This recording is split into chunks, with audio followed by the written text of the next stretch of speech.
Hey, what you working on? I'm drawing robots. I'm Armando. I'm Peter. Nice to meet you. Nice to meet you too. How did you get interested in robots? Well, I've always been interested in robots, actually. Ever since I was a little kid, I loved watching movies and reading books that had robot characters. And I actually wrote a book about a robot called The Wild Robot, and that's who I'm drawing right now. In your book, The Wild Robot, a robot gets stuck on a wilderness island. What gave you that idea? Well, you know, the last place you'd ever expect to find a robot is out in the wilderness, and so I thought it'd be kind of an interesting story to imagine what would happen if a robot found itself stranded out in the wilderness somewhere. So I started imagining a story where that happens, and I imagined how a robot would react to the wilderness, and how a robot would react to wild animals, and how wild animals would react to a robot. It was a lot of fun to write this book, actually. Where did you go to learn about robots and how they really work? Well, I did a lot of reading. There's some really great books out there about real robots, robotics, artificial intelligence. I also went to some robot laboratories. There's one out in California called the Jet Propulsion Laboratory, which builds and designs spaceships, but they also build and design robots, kind of like the Mars rovers. You might be familiar with the Mars rovers. Well, that's where they were made. Oh, you know, I actually participated in a robotics club last summer. Is that right? Yeah. That must have been fun. You're like a robotic crane and stuff. It's pretty cool. Cool. What's the most interesting thing that you've learned about robots? I think the most interesting thing I learned about robots was actually what they have in common with the natural world, you know, because we think of animals and robots as being very different from each other. I can't think of anything less natural than a robot, and I can't think of anything more natural than a wild animal. But as I was doing my research for these books, I started realizing that animal instincts are kind of like computer programs, you know? Animals do the same thing over and over again, oftentimes without even really thinking about it, because their instincts are telling them to do those things. And I think robots are kind of like that too. Especially as they get more advanced, robots are going to be doing things over and over again without really thinking about it, kind of like an animal instinct. You know, speaking about robots, I heard that Facebook made two robots and they had to shut them down completely because the two robots made their own language and nobody could decipher them. Yeah, I heard about that too. I guess I'm glad they shut that down, but it would have been interesting to see what their language looked like. You know, do you think robots will ever take over the world? I don't think so. I don't know why they would want to. I think robots will probably find a way to peacefully coexist with humans, so I'm not especially worried about it. I'm a little bit like, you know, Terminator. Yeah, I don't want Terminator to happen, that's for sure. Do you think robots can ever have feelings? I don't know. I thought a lot about that actually as I was writing the Wild Robot books, you know, and I started, because in the story I have Roz, the robot, the main character, mimic human emotions. She says and does things where it really looks like she's feeling emotions, but I'm not sure that she ever actually is. It raises a lot of interesting questions, because if a character can behave emotionally, does that mean it has emotions? I'm not so sure. It seems like there must be a difference between human emotion and a robot pretending to have emotions, but it gets a little confusing sometimes. Do you think a robot could ever write a book? Yeah, I think they probably could. I hope I don't lose a job in the future when the robots start writing books. That would be kind of ironic, really. Yeah, it would be. Ironic is the word, yeah. So, does Raj the robot ever get off the island? Well, I don't want to give too much of the story away in case anybody hasn't read the book, but I will say that I ended up writing a second Wild Robot book because not only did I want to imagine what life would be like for a robot out in the wilderness, I also wanted to imagine what life would be like for that same robot going back to civilization, you know? What happens to a wild robot when suddenly it has to work in a factory or in a farm or in a coal mine or something like that? When it remembers this life that it had in the wilderness with animals and with nature, how does that robot adapt to life back in civilization? So I wrote a book called The Wild Robot Escapes, where I really explored that side of a robot's existence, you know? Yeah. And so the answer, I guess, is yes, but you should probably read the first book to see how it all comes about. You know, I think that robots, like, because they're probably going to be really advanced in the future, they're probably going to make, like, their own adaptations and fix stuff in them. So they could be, like, flawless, like in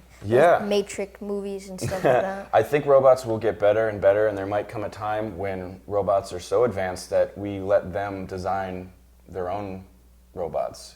because they're better at it than we are. That might be an interesting place in human history when robots are designing and building other robots.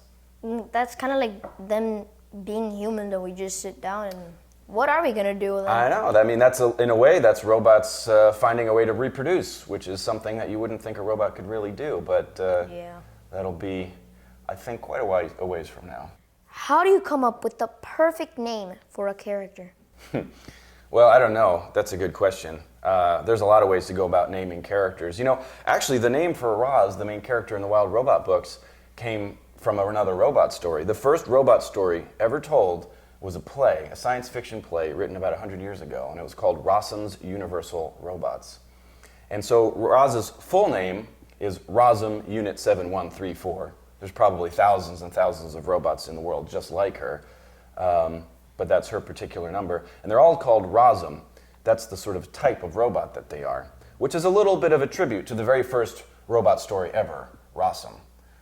Mr. Rossum, in the story, Rossum's Universal Robots, builds a factory that makes robots. And so I read that book, actually, as I was doing research for these books. And I think it's kind of interesting that universities and laboratories around the world have robotics departments that take their name from a science fiction play written 100 years ago. So do you think that, like, Rossum, out of all those robots that Mr. Rossum built, is that type of robot, like, the best one that he's made, or? Well, Mr. Rossum doesn't actually appear in my stories. This character is just a tribute to that very first story. But I would say that in my stories, Rossum is sort of a state-of-the-art robot. Tell me about your very first book. In my whole life. Your whole life. Oh, man. The Adventure of Me and My Dog Buffy.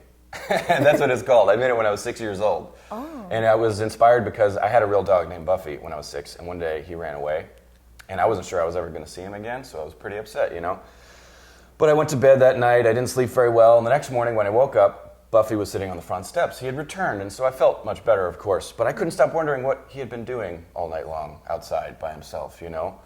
And I began wondering, was he hanging out with the forest animals who lived in the woods behind my house? You know, I'll never know what happened, but my imagination got going, and after a while I invented this whole little story about my dog and I getting lost together and having to spend a night away from home together, and that turned into my first book.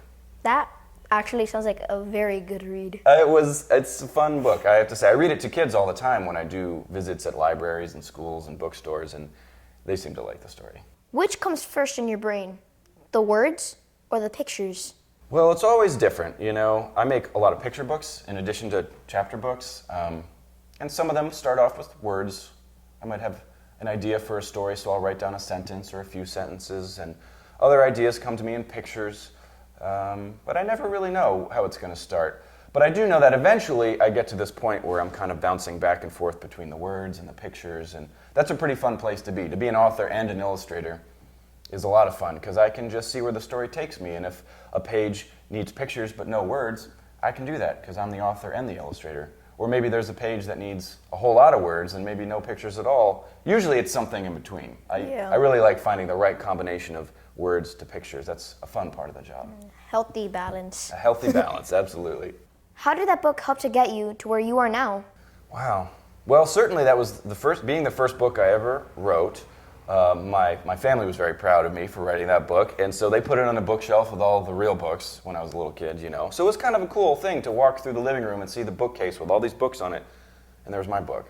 And so I think at a young age I sort of thought of myself as a little bit of an author and an illustrator. You know, I took myself a little more seriously than maybe other kids did, and I actually thought I might be able to grow up to be some sort of an artist or a creative person.